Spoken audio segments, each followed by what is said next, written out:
Well, hello everybody, the History Guy here, and doing something a little different today. We're going to do a mod review. I've done one of these before for Hearts of Iron 4. There's so many great mods out there, so much replayability with this game. In my opinion, one of the things that makes Hearts of Iron such a great series is the endless supply of mods that are produced and really done well. They give you so much just experience with the game that's completely different. Today we're going to look at APRES MOI LE DELUGE. Now, a little background into that title and why it's called that. APRES MOI LE DELUGE was a quote that was attributed to King Louis XV of France after he had lost the Battle of Rossbach. And people aren't really sure exactly what it means.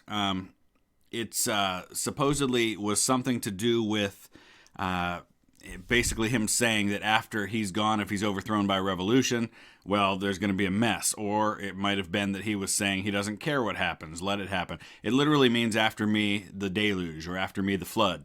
It's also been attributed to one of his lovers, Madame de Pompadour.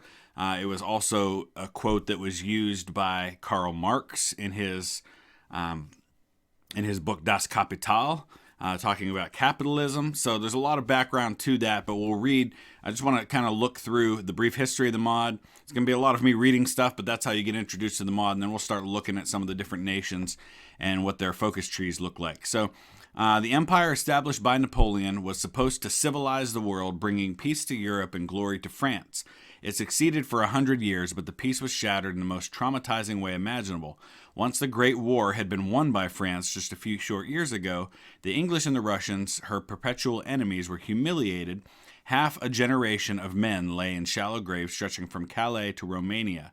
The trauma of the loss of the cream of the French manhood weighs heavily on the fatherland, even as embers still flicker in the ruined nations of loser and victor alike.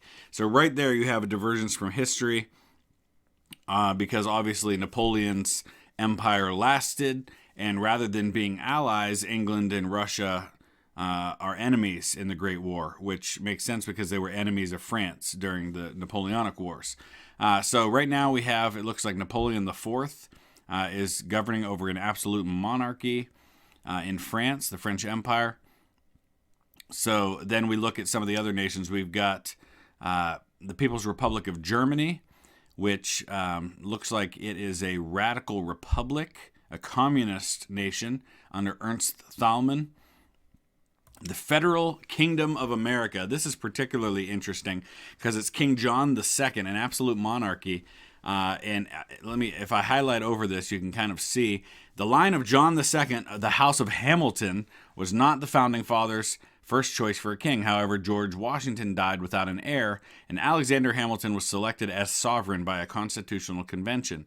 John II led America competently through the Great War, seizing many British possessions in the Western Hemisphere and forging closer ties to the French Emperor Napoleon IV. Like many of his ancestors, he tries to centralize power at the expense of the legislature, to the consternation of the Whigs.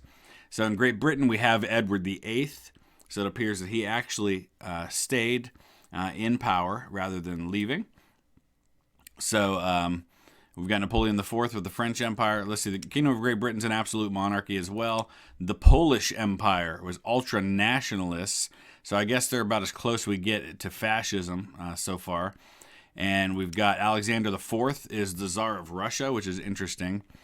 So it's the Romanovs, but it's not Nicholas II, because obviously he would have died by this point. So this is his line coming down from there. So Alexander IV is the son of Nicholas II. He's a great-grandson of Queen Victoria. Emperor of China. China's actually a limited democracy. And the Empire of Japan, which is monarchist. So some things are the same, some are definitely not. So we're going to dive in and look at some of the focus trees, look at what the map looks like, and just give you a little bit of background into what's going on in this mod. All right, so before we even get into country selection here, we're going to look at the map, and you can see right away that there are some differences.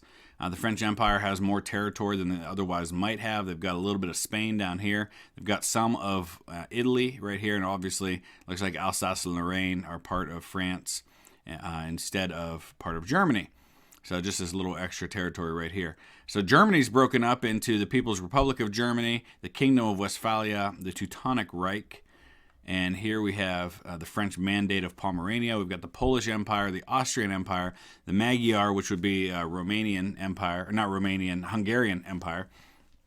Here's the Kingdom of Romania, the Socialist Republic of the Ukraine, and of course Russian Empire right there, the Empire of China. Japan's got a little bit of China as well as Korea. The Heavenly Kingdom out here on the coast. The French Empire is most of northern Africa. Portugal's got some territory down here. The Kingdom of South Africa. The Empire of Brazil, looks like Rio de la Plata has all of the southern part, Chile and Argentina. So South America is really broken up into 3 nations, plus a little bit of territory over here. Central America is the United Republics of Central America. I believe that was at one time some kind of a federal republic there with several of those countries. The Empire of Mexico, which includes Texas. So obviously that went very differently. The Christian Republic of Deseret. So this is a Mormon kingdom out west. We've got the Kingdom of Louisiana, which is pretty cool, Louis III. And then the Federal Kingdom of America right here. Socialist Republic of Quebec. So that kind of gives you an overview. We've got the Kingdom of Sweden and Denmark, the Grand Duchy of Finland. All right, so we're going to dive into France first and take a look at their focus tree a little bit. All right, so here's the French focus tree, and it's looks pretty standard, but it's definitely not. I mean, there's a lot of great options here. You've got this whole tree with the League of Nations, where you can start pursuing things like all member states of the League of Nations will be asked to vote on a proposal. After 3 months, a simple majority will win. Major powers count for 2 votes each. So there are votes on things like International Court of Justice, and it looks like really all it does is give you political power, but then it actually gets people to vote on some things. So I don't know if it actually impacts any particular thing beyond that. So there's a tree there. We've got corporatism, individualism, aristocracy, meritocracy. So this all has to do with kind of internal things. Down here, we've got national unity, followed by being able to punish various nations. So you get a puppet war goal focus against all of these different countries. So any one of these will allow you to have a war goal against that particular nation. We've got things dealing with the economy here, which is all pretty standard stuff. Lessons of the Great War leads into research for the army. I would say this right off the bat, while it's definitely customized and it's not a generic tree by any means, I don't feel like it has quite the game direction altering focus tree that a lot of mods do. Some mods have wildly different directions you can go based on the choices you make that can completely affect how the game goes. This doesn't feel like it has as much of that, but maybe some of the other countries do. So let's go ahead and take a look at Britain next. So here we are looking at Britain now, and you can see a lot of similarities right off the bat as far as the decisions that can be made about your country. But you can do things here like abolish the monarchy. There's aligning with Portugal, aligning with Spain. There's League of Nations ratifications or leaving the League of Nations, so that's a little different. Down here we've got claim Canada. You can put claims on Portuguese Africa, claim Ireland, reconquer the Caribbean. So there are some things there. And then all of the stuff related to research of infrastructure and things like that. So again, not a real diverse tree as far as giving you a lot of great options that radically change the game, but some unique things that are definitely unique to Great Britain. So let's look at a few other nations and see. I'm guessing it's going to be largely the same. All right, so now we're looking at the Federal Kingdom of America. And again, League of Nations ratification and leave the League of Nations, everything pretty much the same here. But you do have a few differences. You have leader cult and you have Jim Crow laws, which if you're not familiar with that, has to do with the laws in the South that basically allowed and even promoted segregation against African Americans. Here's depose King John, remove the national spirit Hamiltonian king. We've got Manifest Destiny now down here, which, if you're not, again, familiar with that, that was the idea in 19th century America that the United States was destined to have all of the territory all the way to the Pacific Ocean out west. And that's what drove the westward expansion. So claim Quebec, claim Louisiana, claim Deseret, claim the far north. So it's basically, these are some options that allow you to basically expand and reconquer what is the real United States as we know it today. Everything else over here is pretty much the same as what we've seen in other focus trees so far. So I think you're getting the point. Basically, there are little minor changes to the focus trees that are tailored to those particular nations, but for the most part, the focus tree is going to be pretty similar. We'll look at just a couple of more, and then I'll play just maybe a couple of months of the mod just to see how the events fire and things like that. All right, so here's Russia, and we've got defeat Rasputin's influence right here, which means you can remove Gregory Rasputin as a advisor, depose the Tsar. So again, that's pretty similar to what the United States had, which with deposing their leader. And down here you have claimed the Baltic states. So pretty much standard formula. Formula is, here's a way of overthrowing your existing government. Here's some changes you can make. And then down here are some claims you can make to get you started with wars. So obviously that would change how the game goes depending on what you choose, but nothing real major. So let's go ahead and just play through a few months of the game and see what kind of things happen. First of all, it sims pretty quick, and that tends to happen when there are fewer nations. It looks like there is a war going on right now between Westphalia and the People's Republic of Germany. So let's take a look at that real quick. May Day passes uneventfully, so it looks like we do have some country-specific events that happen, so that's pretty cool. They've got some of the history built into that. So the German Nationalist Communist War is happening between the Teutonic Reich and the People's Republic of Germany, while simultaneously there's a German monarchist nationalist war between the Teutonic Reich and the Kingdom of Westphalia. So Germany's obviously trying to get one nation formed one way or another. That's going to happen between the People's Republic of Germany and these others. So they're trying to reform Germany. So if you choose Germany, it looks like you're going to be at war as soon as the game begins, trying to unify that nation. But I'll let this sim a few months and jump in and out and see if any other events happen. All right, so the Chinese Prime Minister died, and we've got the League of Nations invites members. At the conclusion of the Great War, the French Empire began a project to ensure peace and stability across Europe and the world. The League of Nations today issued its covenant and invited other nations to sign it.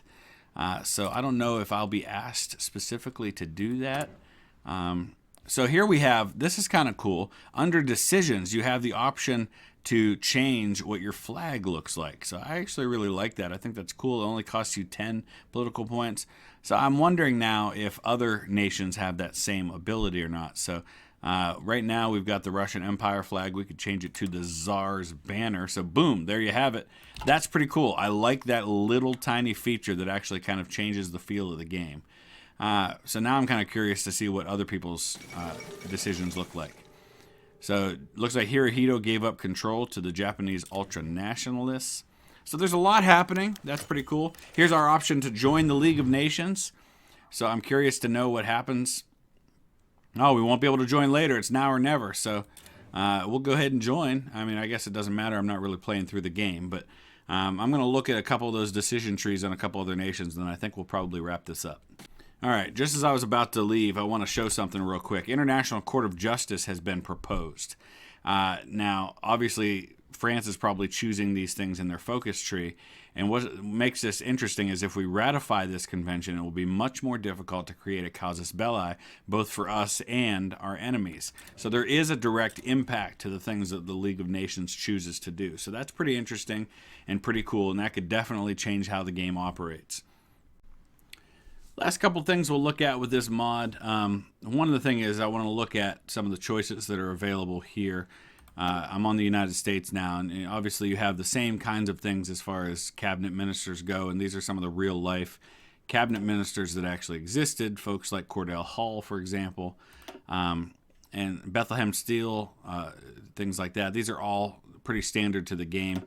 You do have monetary policy. We've got the gold standard, fixed exchange, inflationary printing, and floating exchange. So those all have an effect, obviously. Robber barons, welfare state, labor camps, established religion. And you've got limited suffrage, universal suffrage, which would allow everybody to vote, no voting whatsoever, or proprietary vote. So you have to be a landowner. Economy is pretty standard, trade standard, conscription laws. We've got all adults serve in scraping the barrel. So that's all pretty standard. I do want to look real quick at the decisions for the United States. And we've got flags again. So you've got a red flag, stars and stripes, the presidential flag, the revolutionary flag, the Gadsden flag, which is the one that has the snake, says "Don't tread on me." Actually, I don't think that's what that one is. That's just the gas. Okay, come and take it. So that one's pretty cool. So a lot of these have their roots in the Revolutionary War. So that's pretty cool. And I would imagine all of the countries have similar choices as far as their flags go. So I like that. So overall, it's not a massively different focus tree. A lot of mods have these incredible focus trees.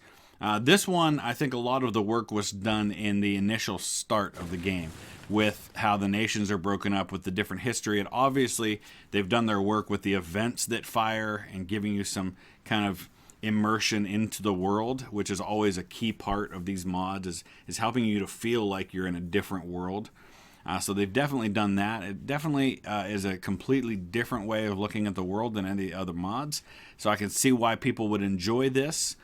So you've got a little glimpse of it now. Like most mods, it's available on Steam. If you just go in and subscribe to the mod, it automatically makes it available to you. You can also install the mod manually as well.